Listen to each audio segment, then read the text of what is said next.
দেখি চা হয়ে গেছে, আমরা এবার চা খাবো। হচ্ছে ঘর অন্ধকার, এসি চলছে না, এসি বন্ধ করে দিয়েছে। এই দেখো দুজনে ঘুমাচ্ছে, একজন ফোন ঘাঁটছে আর একজন ঘুমাচ্ছে আরামে। মামা তুই ঘুম করছে?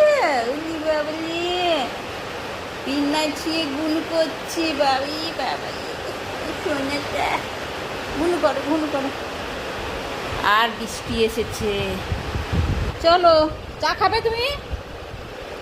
মামাম তুমি একটু চা খাবে নাকি? উলি বাবলি বাবলি বাবলি বাবলি ও বাবি বাবি একটা হাঁটু খাবে নাকি? বাবা চোখগুলো কেমন জ্বলছে দেখো না, কি আরাম বাবলি বাবলি। ছোট